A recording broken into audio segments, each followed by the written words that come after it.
Bueno, pues habíamos quedado aquí, que era en ver cómo afectaba eh, el mercurio en la minería del oro, ¿ya? Entonces, debemos recordar, como habíamos hablado ayer, que la minería del oro, básicamente en Bolivia, está, digamos, focalizada en la parte norte, es decir, en la frontera de La Paz con Perú y con Brasil, ¿no? Entonces, hay un procedimiento tradicional que es el que incluye el uso del mercurio. Vamos a repasarlo de acuerdo a esta infografía, ¿no? Inicialmente, eh, se extrae arena, piedras del área que se va a explotar. El área que se va a explotar muchas veces es las riberas de un río, la playa de un río. Muchas veces se tritura eh, el lodo y las piedras hasta tener una pasta, ¿no? Luego, otro ingrediente importante, pero no es tóxico, es el mercurio. El mercurio es un compuesto químico, es un metal pesado, que básicamente se utiliza para separar el oro del resto de los minerales. Entonces, al agregarlo al agua, eh, se mezcla, digamos, el mercurio con el agua y se une al oro en polvo. Muchas veces el oro que hay tiene tamaños muy pequeños, se une al oro en polvo y forma lo que es una amalgama. Una amalgama es una unión, ¿no?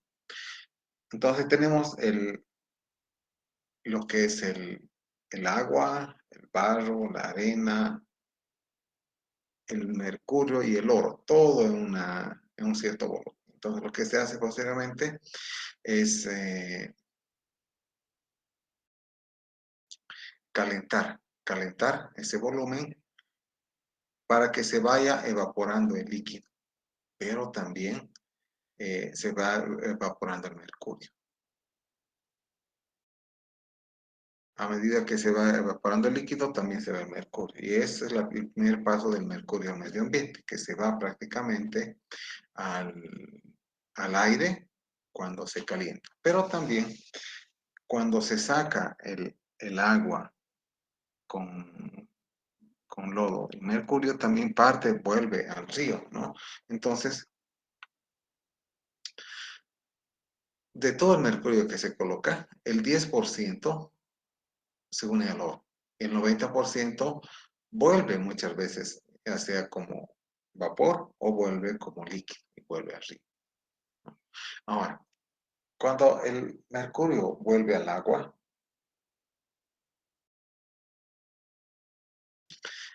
forma una,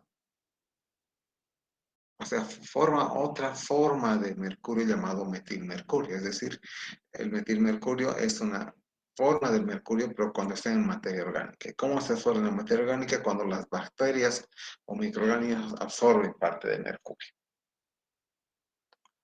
Ahora, una vez que el mercurio está en materia orgánica, como ser en bacterias, como ser hasta en plantas, e incluso en parte del mismo sedimento, eh, puede ser ingerido. En este caso, el dibujo nos muestra que es ingerido por peces. Entonces, es ingerido por peces pequeños, estos peces pequeños son ingeridos por peces más grandes y el mercurio no se disuelve, el mercurio no desaparece, simplemente se va acumulando y se acumula en los órganos que tienen grasa o en los músculos. Entonces, a medida que el mercurio va siendo ingerido por animales o por organismos de mayor tamaño, pues el mercurio se va acumulando en estos organismos. Eventualmente algunos de estos organismos son utilizados como alimento por las personas. Y prácticamente las personas comemos pescado, pero el mercurio está también en pescado, muchas veces en su parte grasa o en sus músculos. Una vez que tenemos el mercurio en nuestro cuerpo, ya tenemos algunas afecciones, ¿no? Como aquí tenemos, por ejemplo, pérdida de la memoria, cuando es mucho, pérdida de la visión eventualmente, enfermedades cardíacas,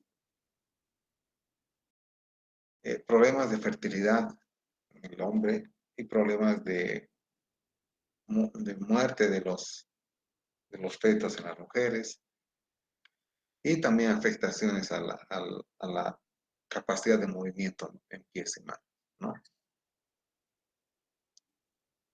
Ahora, el exponerse al compuesto antes del nacimiento o en la infancia puede causar también retraso mental, parálisis facial, parálisis cerebral y otros. Entonces, esto es lo más peligroso y tóxico de la minería del oro, ¿no? Es decir, la concentración del oro. Recordemos que ¿por qué se hace esto? Para que el oro que está disuelto en un gran volumen se concentre en un pequeño volumen.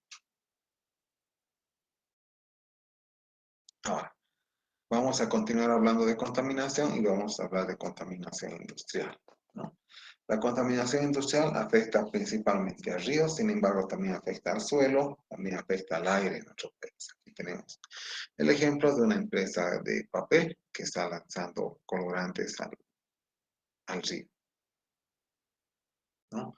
Ahora, el año 2018 se hizo un estudio, o tenemos datos del 2018 de dónde está mayormente concentrada la industria en nuestro país. Y el 2018 estaba el 41% en Santa Cruz, el 23% en La Paz, el 20% en Cochabamba, el 4% en Chuquisaca, el 3% en Oruro, el 3% en Beni y así sucesivamente. Es decir, tenemos 3 departamentos que abarcan prácticamente el 74% de la industria. ¿Y qué industrias son las que hay? Pues casi todas contaminan. Sin embargo, algunas contaminan más que otras. Y contaminan, decimos que afectan a diversos ámbitos, ¿no? Es decir, al agua, al aire, el suelo. Entre las industrias que tenemos en Bolivia, que quizás contaminan más, está la industria del refinado de petróleo, industrias que trabajan con la fabricación de aceites y jabones, plantas textiles que generan hilado, que tiñen hilado, molienda de azúcar, la industria cervecera, destilerías, industria del aceite, industrias lácteas, curtiembres y otras que pueden nombrar. Esas son quizás las que hay más en Bolivia. Ahora, tenemos contaminación por parte de industrias dependiendo del tipo de industria, ¿no? Y vamos a hablar un poquito de la contaminación debido a la industria petrolera. Entonces, la industria petrolera afecta al medio ambiente por la explotación, por el transporte y por la refinación. Esas son las etapas más definidas, digamos, de la industria petrolera. Si hablamos de la exploración y explotación, tenemos que hablar, por ejemplo, que tenemos efectos de contaminación por la exploración. Una de las formas de exploración es la exploración sísmica, ¿no? La exploración sísmica es el utilizar las ondas sísmicas para determinar si existe o no existe gas o petróleo en las capas subterráneas, ¿no? Entonces, la exploración sísmica es un método que permite determinar la forma y disposición de las unidades geológicas, ¿no? Mediante la detección de ondas acústicas producidas por una fuente artificial. Puede ser un martillo, puede ser una pequeña explosión. Esas ondas se propagan a través del subsuelo y según la elasticidad de las capas pueden reflejarse o refractarse. El concepto de refracción y reflexión es un concepto que se da en óptica, ustedes han debido ver en física, ¿no? Y se detecta si las ondas son reflejadas o refractadas utilizando sensores colocados en la Tierra llamados geófocos. Entonces, ¿cuál es la finalidad de los programas de los programas de exploración sísmica? Básicamente es localizar áreas donde hay rocas porosas que potencialmente podrían almacenar hidrocarburos.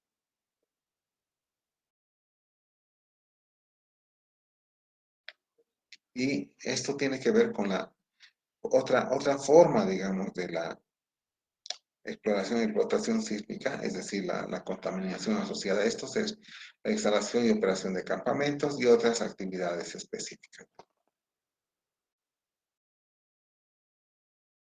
Entonces vamos a empezar con la exploración. Se explora para ver si existe el recurso de hidrocarburo en el subsuelo. El concepto es que básicamente se hace una explosión a nivel del suelo y se espera que las ondas sonoras se reflejen o refracten. De acuerdo a cómo se reflejen o refracten, se puede inferir el tipo de material que ha atravesado tal onda sonora. Entonces aquí tenemos un esquema, es decir,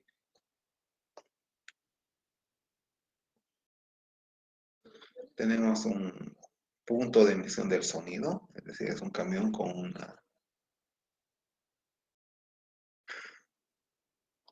un altavoz, o podemos decir que es un lugar donde se puede hacer una explosión, y tenemos en general un camión que está conectado a una serie de sensores sonoros, ¿no? Esto puede ser varios metros o varios cientos de metros, de tal manera que una vez que existe el sonido aquí, el sonido viaja al fondo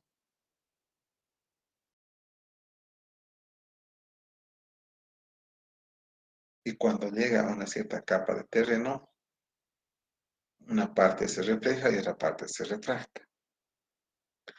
Entonces aquí, por ejemplo, es una simplificación, ¿no? De que tenemos ondas sonoras que salen de este camión y estas ondas sonoras lo que hacen es viajar a través del subsuelo y cuando encuentra una superficie más o menos dura, una parte se refleja y esta parte reflejada puede ser eh, captada por sensores de sonido. Entonces lo que se hace es, se tiene una explosión y se tiene un camión con una línea de sensores. Esta línea de sensores es la que detecta la señal. Aquí eventualmente lo que hace la señal y va detectando varios y pueden dar esta forma al estrato duro por donde han pasado estas ondas, ¿no? Entonces, de acuerdo al tipo de onda reflejada, de acuerdo al tiempo de recepción de esas ondas, se puede hacer un mapa de la parte eh, inferior del terreno, lo cual nos da más o menos una característica del terreno y eventualmente puede identificar rocas porosas donde puede estar alojado el petróleo. Otro problema de explotación es la instalación de campamentos petroleros. Los campamentos petroleros son un problema en sí porque básicamente traen los mismos problemas que las poblaciones, solo que en un tamaño mucho menor, ¿no? Es decir, un campamento es un pequeño pueblo que tiene eh, los mismos, las mismas actividades principales que una comunidad. Por ejemplo, uso del agua, luego uso del agua residual, generación de residuos sólidos, eh, generación de gases y distintos usos muy similares, distintas aplicaciones similares a las de una población. Entonces, el hecho de tener un campamento petrolero ya me genera desperdicios y estos desperdicios tienen que ser manejados de la mejor manera, ¿no? Entonces, ese es el ejemplo del campamento petrolero. Y tenemos eventualidades también de la industria petrolera, como son los derrames. Aquí se tienen casos, o sea, se dan casos muchas veces de derrames de petróleo de forma accidental o forma intencionada, pero cuando el petróleo llega al río, pues debe ser debe ser eh, separado del agua. Y, por ejemplo, para separar el petróleo del agua, se utilizan flotadores largos, muchas veces hechos en base a espuma, que separan la parte aceitosa de la parte no afectada. O también puede darse el caso de fugas. Esas fugas generan explosiones. Entonces, esos son algunos de los peligros de contaminación. Ahora, también se puede dar contaminación durante el transporte, ¿no? Es decir, en nuestro país tenemos que el transporte de hidrocarburos se da ya sea por cisternas especiales o por tuberías, ¿no? Entonces, ¿cómo afectan las tuberías a la contaminación? Más que las tuberías es la instalación de tuberías, es que la construcción de estos ductos o la construcción de lugares por donde pasan los ductos tiene problemas similares a los problemas de apertura de caminos. Porque por donde pasa un ducto debe haber el acceso para un automóvil. Entonces, básicamente, por donde pasan los ductos debe ser posible que pasen automóviles para mantenimiento. Entonces, básicamente es como hacer la apertura de un camino. Entonces, esas actividades causan alteraciones en el paisaje, la flora, la fauna y otros, ¿no? Ahora, ¿por dónde van los ductos? Básicamente por un sistema de ductos, que es un sistema de tuberías que llevan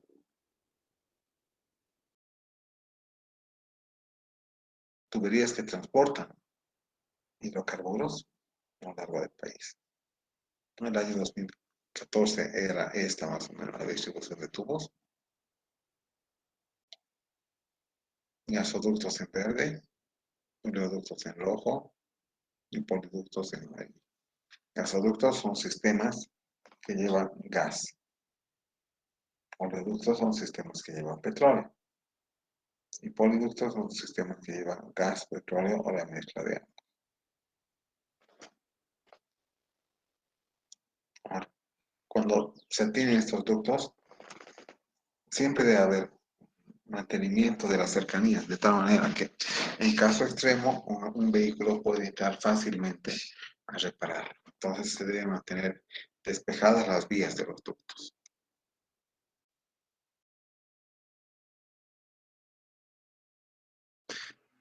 Tenemos accidentes también con los ductos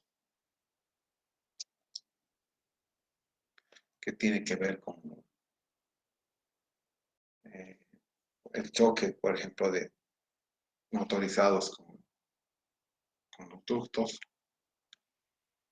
o tienen que ver con derrumbes sobre los ductos que lo pueden afectar por mucho tiempo.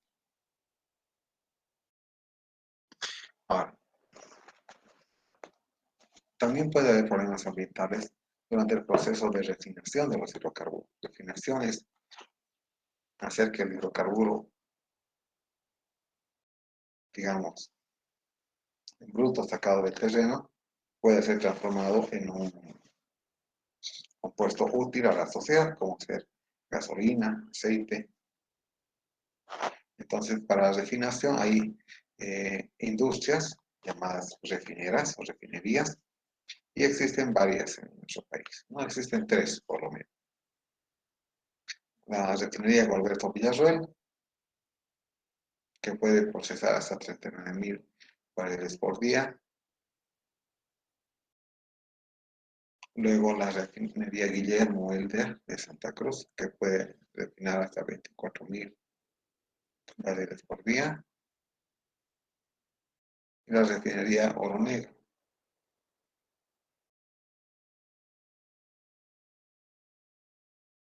que puede procesar hasta 3.000 barriles por día.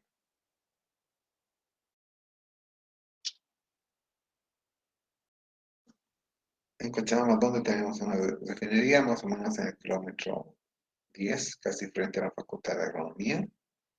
Aquí tenemos un dibujito, ¿no? Esta es la carretera Valle Alto, la Facultad de Agronomía. Cruzamos y aquí está la refinería. Y esas son algunas de sus plantas de tratamiento de agua. Ahora, otra industria que también llega a contaminar al medio ambiente es la industria de la manufactura.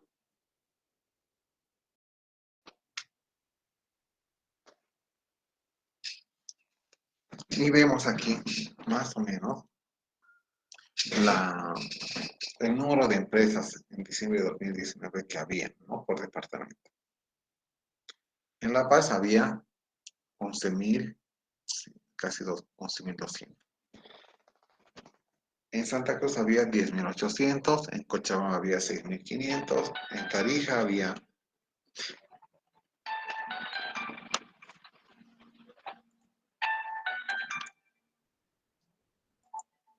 un momentito, la cantidad de industrias que hay en los distintos departamentos. Vemos que la mayor cantidad de industria manufacturera está en Santa Cruz, ¿no? Y donde hay menos quizás es en Pando, Beni, Chuquisaca. Es la industria manufacturera, de la cual más o menos de los 34.000 industrias que había en 2019, casi 27.000 están en los tres departamentos. Entonces la industria manufacturera es importante en términos económicos, pero también es importante en términos de contaminación, ¿no? Algunas de las ramas de la industria son, por ejemplo, la metalurgia. A veces uno puede pensar que la industria metalúrgica simplemente es industria de grandes dimensiones, industria de elaboración de fierros para construcción, industria de elaboración de rieles, pero la industria metalúrgica, más bien es, en nuestro país, existe la pequeña industria metalúrgica, ¿no? Que básicamente aprovecha los metales ya utilizados. Tenemos muchas pequeñas industrias siderúrgicas, muy pequeñas, a nivel de las capitales del eje troncal, que básicamente se encargan de reutilizar o reciclar metales, ¿no? Como bronce, latón, aluminio. Lo que hacen es recolectan estos metales, muchas veces de los desperdicios, los vuelven a fundir y transforman en piezas industriales, ¿no? Y eso es una práctica muy común. Existen muchas pequeñas metalúrgicas en el Alto, en Cochabamba y también en Santa Cruz. Otra rama metalúrgica, aunque no parezca, es la industria de reciclado de las baterías. Ustedes saben, una batería convencional de auto debe estar por los 700 bolivianos, pero existen empresas que reacondicionan o reciclan baterías y que te venden por 200 o 300 bolivianos. ¿Por qué? Porque son baterías que han sido, cuyas partes han sido regeneradas, aunque no son originales, ¿no? Ahora, también tenemos, dentro de la misma industria tenemos el Wolfram, pero el Wolfram al ser procesado libera algunos tóxicos, como sea el arsénico, ¿no? El arsénico puede tener efectos en la población. Las emisiones de arsénico junto con las de plomo y azufre, o sea, si se acuerdan, plomo y azufre están asociados a la fundición de minerales. Y ha sido tanto, al menos hace unos años, se estudió la influencia de las industrias metalúrgicas en la población, en algunos barrios de la población del Alto. Se vio que en, en zonas cercanas a estas fundidoras había metales pesados en la sangre de las personas, especialmente los niños.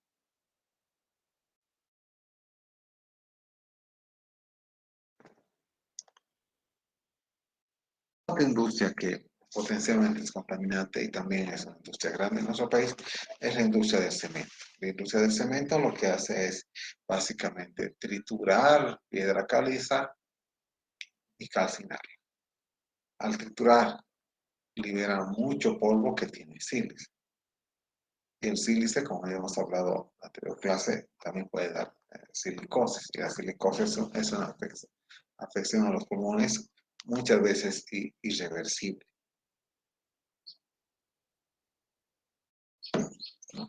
En Bolivia existían, bueno, 7 fábricas de cemento ubicadas cerca de capitales de departamento. Ahora, las torres cementeras, más allá del polvo que viene de la molienda, del humo que viene de la calcinación, también pueden contaminar el agua, porque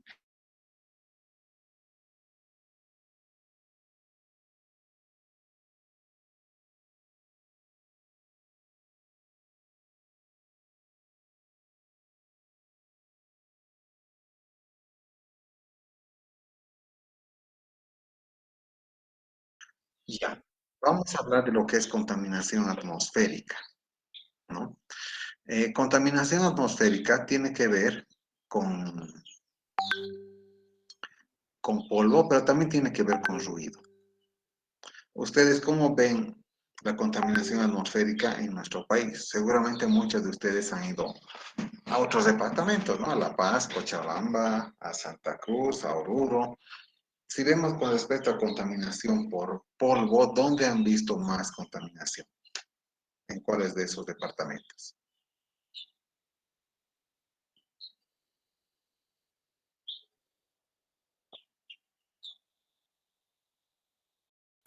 ¿Santa Cruz y qué? ¿Por qué crees que hay más en Santa Cruz que aquí? Por el viento, ingeniero. No, a ver, cuando hablamos de contaminación atmosférica, hemos visto en el capítulo anterior a qué se debe la contaminación atmosférica mayormente.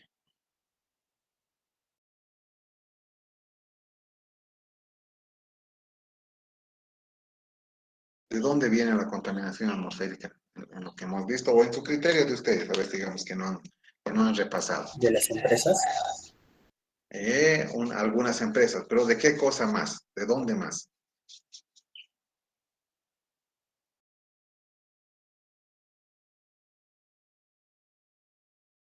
A ver, ustedes han debido ir a la cancha, ¿no ven? En día sábado.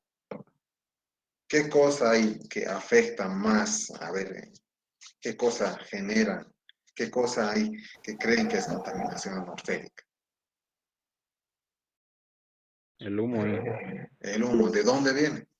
del transporte público. Transporte. Ahí está, del transporte público. Entonces, en Santa Cruz hay muchos más autos que en Cochabamba. Ahora, también mucho depende del tipo de auto y de la zona donde uno está. Por ejemplo, aquí, si vamos a la cancha, a la estación de ferrocarril en día sábado en la tarde, es un caos total. No se puede avanzar y los motores están funcionando y botan gases. Pero si te vas a una zona menos congestionada, como ser, a ver, dónde, que te vayas por la Plaza de las Banderas, ya no hay tanta congestión, por tanto no hay humo, ¿no? Lo mismo en Santa Cruz, hay lugares donde hay mucha más contaminación porque hay mucha más concentración de autos, ¿no? Y lo mismo en otros departamentos, en otros puede que no se note porque hay más viento que se lleva. Pero otro tipo de contaminación atmosférica también es la contaminación sonora. La contaminación sonora es una contaminación que viene del ruido. Y, a ver, ustedes díganme, ¿dónde hay más contaminación por ruido? En Cochabamba, digamos. Que en la ciudad, ¿dónde creen que hay más ruido? En la cancha. En la cancha, ¿no? ¿Por qué? Porque están bocineándose, están queriendo ganarse unos a otros. Ahora, la contaminación sonora también es algo serio. ¿Y cómo afecta? Básicamente afecta a la parte nerviosa, ¿no? Es decir, la gente que trabaja en la cancha en general es muy posible que al final del día esté más cansada que otras personas que hacen lo mismo, porque todo el tiempo están escuchando bocinas, gritos, Entonces, también es otro problema. De hecho, hay zonas donde es bueno para el comercio, pero es malo para vivir, ¿no? Porque dice, hay ruido todo el tiempo, hay humo todo el tiempo, pero si tiene su negocio ahí, pues le va bien, pero no tanto para vivir. Entonces, la contaminación atmosférica, por lo menos en las ciudades de Bolivia, se da por los humos de los autos, por los gases de escape, podemos decirlo, y también se da por el, por el ruido. Ahora, los gases que contaminan no solo vienen de los autos, también vienen de industrias, como ustedes han comentado, ¿no? Hay industrias que generan más gases que otras. Una de las industrias que generan gases o polvos también es la industria cementera. No sé si alguno de ustedes ha ido alguna vez a la fábrica de cemento de acá de Cochabamba o alguna otra fábrica de cemento. En general, en las cercanías se tiene polvo, un polvo característico, y la gente parece que ya se hubiera acostumbrado. Ese es un tipo de contaminación. Ahora, otro tipo de contaminación bastante grave, digamos, en Bolivia, es la contaminación por aguas residuales. Hemos visto muy rápidamente hace un ratito, ¿no? Pero quiero poner una pausa para que también ustedes vean la magnitud del problema. Eh, Mucho se hace o mucho se pide agua, ¿no? Y es algo racional, algo necesario. Es decir, el agua es básico para las funciones fisiológicas, el agua es básico para la higiene, es básica para la higiene, ¿no? Sin embargo, toda agua que utilizamos se convierte en agua residual, y en agua residual que puede ser reusada o puede no ser reusada. En nuestro departamento, al menos en el eje metropolitano, tenemos una cobertura no más del 50% de población con abastecimiento de agua de un sistema municipal, y quizás un 30% más con cobertura de agua de un sistema de agua comunal. Comunal es un comité de agua, una OTB, una asociación. Ahora, la población que está cubierta por el sistema municipal de agua, digamos el más grande es Cochabamba, o sea, tiene agua más o menos permanente. O sea, más o menos permanente quiere decir que en la semana recibe 3, 4 veces, pero no le falta relativamente agua. ¿Y qué hace con su agua residual? Gran parte está conectada al sistema de alcantarillado. El sistema de alcantarillado lo que hace es llevar el agua residual a veces a una planta de tratamiento, a veces a un río. Otra parte de la población, la que depende de OTBs, de cooperativas, muchas veces esas cooperativas no están asociadas a ninguna red de alcantarillado, aunque algunas sí. Entonces, básicamente lo que hacen es, algunas tienen red de alcantarillado y mandan sus aguas residuales a una quebrada, a un río. Otras no tienen directamente, entonces tienen tipo pozos sépticos en las casas, y ya se empieza a haber un problema. Gran parte de la población no tiene acceso a un sistema de agua y se abastece por cisternas, ¿no? Pero cuando hay más agua, hay más generación de agua residual, y eso ya se convierte en un problema más serio. Pues puede ser que tengas agua para lavarte, pero si no sabes dónde disponer tu agua residual, vas a generar otro punto de conflicto, por lo menos conflicto con la parte estética, y muy posiblemente conflicto con la parte de salud. Es decir, las aguas residuales son dañinas. Entonces, por eso es que se sugiere desde organismos nacionales e internacionales que toda intervención de agua, es decir, toda intervención de dotación del sistema de agua de consumo, esté vinculada a disposición de aguas residuales. Y disposición de aguas residuales quiere decir un sistema de recolección de aguas residuales y un sistema de tratamiento de aguas residuales. Muchos de los sistemas de aguas residuales de nuestro departamento simplemente son recolectores, es decir, llevan el agua residual a un cuerpo de agua. Ejemplos tenemos muy cerquita aquí, ¿no? El río Rocha. Lo que es la conurbación entre Sacaba y Cochabamba, existen muchos barrios que están hacia la montaña, todos tienen sistemas de alcantarillado, sin embargo, no todos, o la gran mayoría no tienen ningún sistema de tratamiento. Lo único que hacen es llevar el agua residual hacia el río Rocha. Hacia lo que es la zona sur, al sur de la laguna de Lalay, algunos barrios están conectados a CEMAPA, otros no. Tienen su sistema de recolección de agua residual, pero ¿dónde lleva? Por gravedad a la parte más baja. Entonces tenemos un afluente del río Rocha, que es el río Tamborada, también se ha convertido en recolector de aguas residuales, ¿no? Y así en muchos barrios. ¿Cuál es el problema de esta agua residual? Básicamente que contamina el cuerpo de agua donde llega y muchas veces por la misma escasez de agua se utiliza esta agua para riego. Si ustedes han visto, hay zonas que son regadas por agua residual. Ahora, quisiera ver que me comenten algunos de ustedes, ¿dónde han visto que se riegue con agua residual? Han debido ver en algún momento en su vida, en Cochabamba o en algún lugar.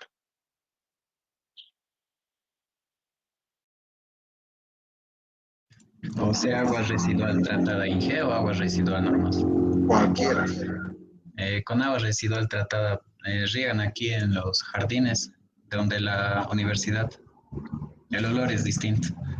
Ya. Afuera en la plazuela. Afuera, ya no es tanto esa agua residual tratada. Ahorita les comento. A ver, otra experiencia, alguien más que haya visto algo similar. ¿O tienen vergüenza de decir? No hay vergüenza, aquí hay que comentarlo. Ya, a ver, voy a responder al compañero, al alumno que ha dicho con el riego. Ya, las aguas de riego digamos, del municipio de Cochabamba no son agua potable, pero tampoco son agua estrictamente residual, ¿no? A veces sacan agua de los canales que vienen de la parte norte. A veces sacan agua del río Rocha a la altura del jardín donde hay bastantes fuentes, donde hay el parque de la familia. No es agua estrictamente residual, ¿no? No creo que no se riega estrictamente con agua residual lo que es parques y jardín, ¿no? Tiene un olor, sí, pero porque es un agua que no está purificada y posiblemente mezclada con algo de agua residual, pero no es estrictamente residual. Ahora bien, hay sectores productivos agrícolas que están a lo largo del río Rocha, ¿no? En la parte de Cochabamba Sacaba, también pasando Quillacollo, hay cultivos que son regados con agua del río Rocha. Y en algunas épocas se puede decir que básicamente están regando con agua residual. El problema es que cuando uno compra el fruto, no pregunta con qué agua es regado, ¿no? Simplemente compra. Y una característica del agua residual es que tiene más nutrientes que el agua que no es residual. Si tiene más nutrientes, pues hace crecer más grandes a las plantas, ¿no? Esa es una característica. Ahora bien, también existen sistemas de riego con agua residual tratada. A veces no se sabe si está muy bien tratada, pero existen sistemas de riego. Por ejemplo, en la planta de tratamiento de Albarrancho, que está detrás del aeropuerto, genera agua residual. Parte de esa agua residual tratada se va al río, pero parte se va a un sistema de riego. Y ese sistema de riego alimenta maíz, también maíz forrajero. Entonces, puede que alguna vez hayamos comido algún producto de ese lado, ¿no? Luego también tenemos la planta de aguas residuales de Sacaba de Labra. Su agua es parcialmente utilizada por los regantes también. Porque los regantes en esta época no tienen más agua que el agua del río, agua de pozo que es mucho más cara, o agua tratada de la planta de tratamiento. Entonces hay zonas que sí son regadas con esa. Ahora existen también otros municipios que tienen sus sistemas de riego basados en agua residual tratada. Uno de ellos es Arani. ¿Alguno de ustedes conoce Arani? Sí, Sí, Ya. Arani. ¿Saben dónde está su planta de tratamiento de aguas residuales? No, Ya. Está muy cerquita, muy cerca de del peaje. Hay un peaje, ¿verdad? Al llegar a Arani, yendo de Punata hacia Arani o de Cochabamba hacia Arani, llegas al peaje, miras a la derecha, vas a ver un enmallado y detrásito está la planta de tratamiento de aguas residuales. Y parte de esa zona se riega con aguas residuales tratadas, ¿no? Entonces se utiliza, ¿no? Ahora, muchas veces sí está bien tratado cuando la planta está bien mantenida. Ahora, otro sistema de agua es en Punata. En Punata también existe una planta de tratamiento de aguas residuales. Era de laguna de estabilización, ha sido cambiada hace 2 años a reactores y su, su efluente es directamente utilizado para riego casi el 100%, porque estamos en el Valle Alto, donde es seco casi todo el año, menos unos 1 o 2 meses, entonces se utiliza para riego. Se encuentra cerca de la Laguna Sulti, en la zona del Carmen. ¿A ustedes conocen Punata? ¿Alguno de ustedes? Casi los mismos que conocen Arani deben conocer Punata posiblemente. Sí, Entonces, esa zona también es abastecida por agua residual tratada. Y ahí se tienen cultivos por lo menos de maíz. También he visto a papa, creo un poquito. Otro, Clisa. Clisa tiene una planta de tratamiento relativamente moderna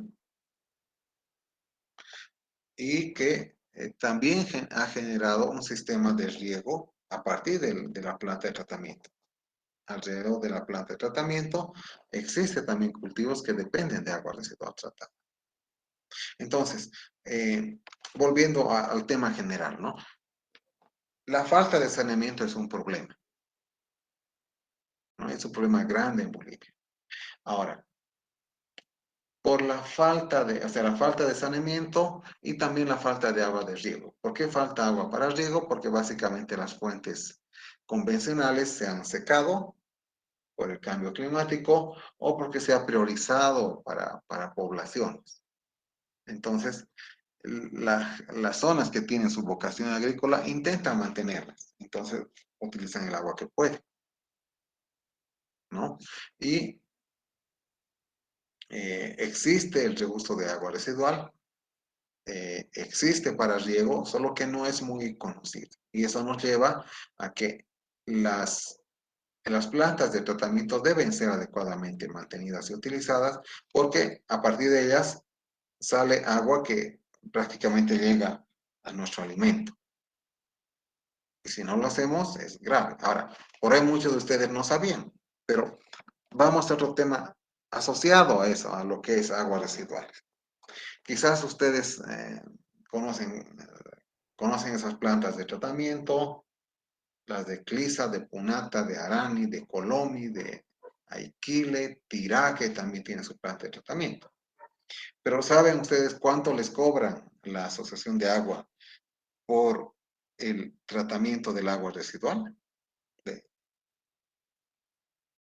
Alguna vez ustedes han debido pagar, ¿no? De la tarifa del agua donde vivan. ¿Saben cuánto cobran en esos municipios o en otro municipio? ¿Cuánto cobran por el tratamiento del agua residual?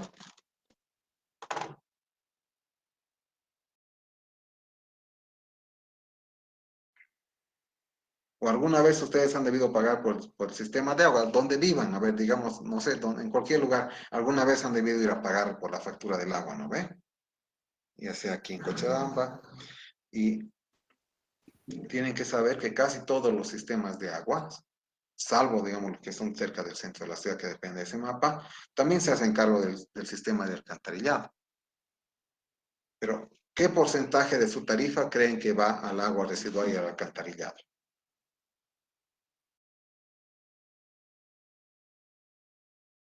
¿Indica a veces en su facturita o no indica? A ver, díganme ustedes, ¿qué piensan de eso?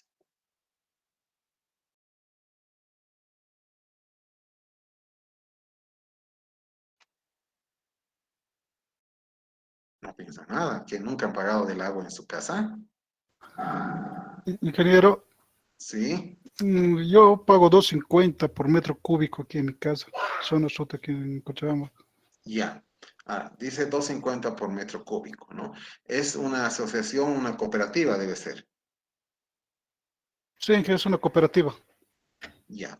Ahora, ¿tú tienes alcantarillado?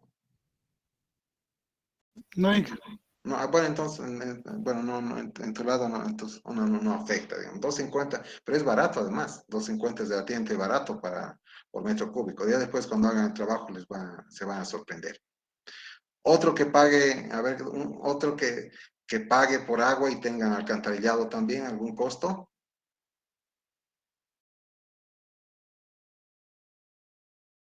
No saben, no tienen vergüenza, changos, ¿qué pasa?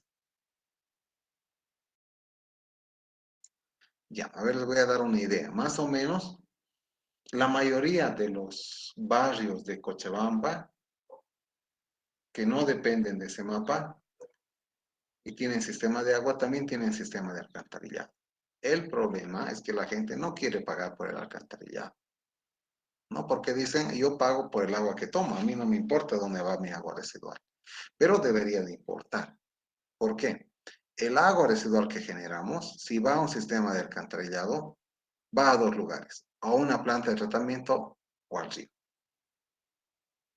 Si va al río y no hay tratamiento, estamos contaminando un agua que posiblemente va a ser utilizada en riego y posiblemente vuelve a nosotros como alimento o llega a la casa de algún familiar de nosotros como alimento y posiblemente puede influir en alguna enfermedad, ¿no?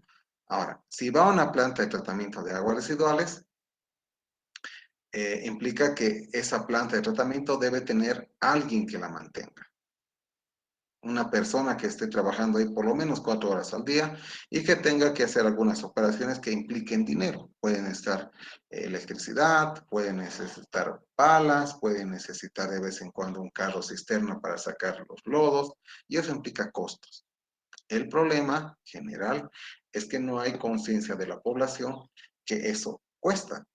De hecho, estadísticamente el tratamiento del agua para tomar es más barato que el tratamiento del agua residual. Por tanto, los costos de mantenimiento de un sistema de alcantarillado, de un sistema de tratamiento de agua residual, debían ser iguales o mayores al, al costo del agua de consumo. Pero, ¿cuál es un problema? A ver, ustedes por ahí saben, por ahí no saben, por ahí se están enterando. Pero desde el punto de vista de salud, es necesario tratar el agua residual. Y si es necesario, alguien debe pagar. Lo que ocurre mayormente es que muchos comités de agua cobran una tarifa muy baja, digamos 2 bolivianos, 3 bolivianos por metro cúbico, y eso apenas abastece si hay pozos para la electricidad, para pagar al plomero, quizás la secretaria y nada más. Pero cuando tienes una planta de agua residual necesitas un operador, necesitas más gastos, los repuestos de agua residual en las plantas son más caras que los repuestos de tratamiento de agua de consumo. Entonces necesitas más. Y si no haces un tratamiento, pues no te afecta a vos, pero puede afectar a alguien que conoces o a alguien que no conoces. Y ese es el concepto de pagar por un servicio. Es decir, pago por algo que no veo, pero pago porque confío en que ese mi aporte va a ayudar a descontaminar el agua y va a ayudar a que las personas no se enfermen, ¿no?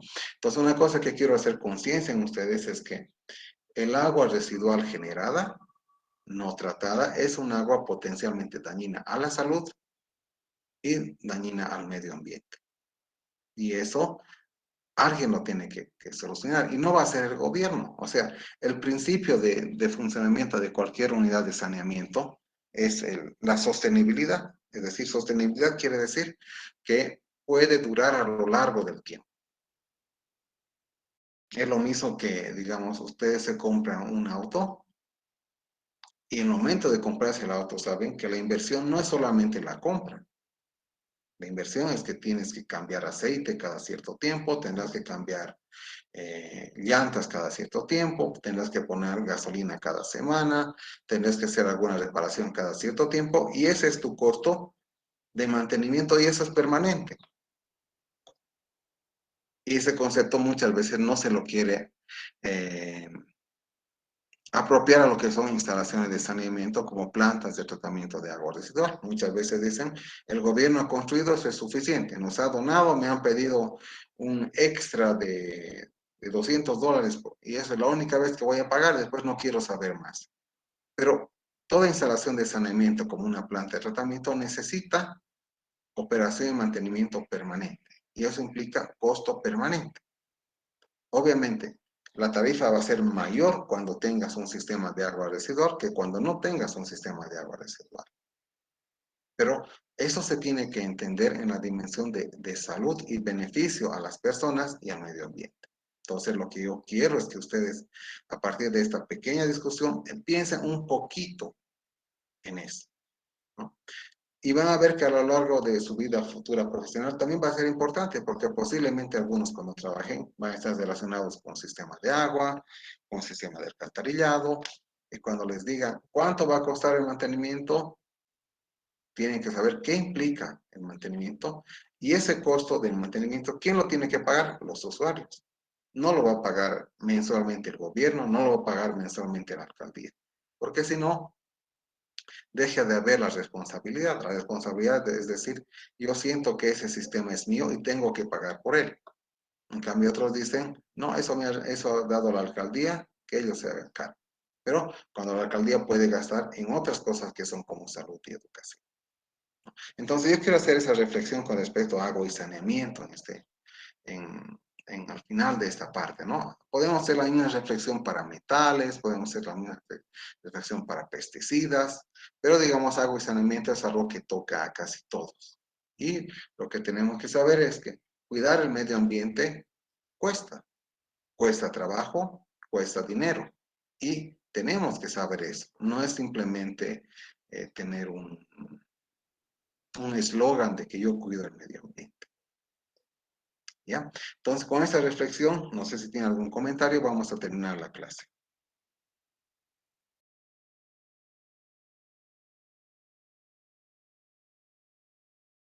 Ya, entonces terminamos aquí y mañana tenemos que entregar el trabajo, mañana empezamos otro tema.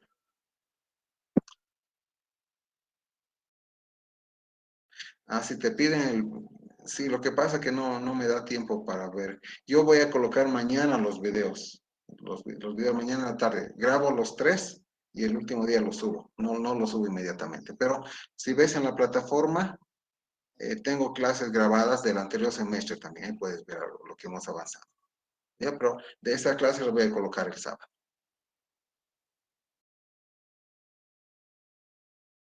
Bueno, hasta luego, buenas tardes, nos vemos mañana.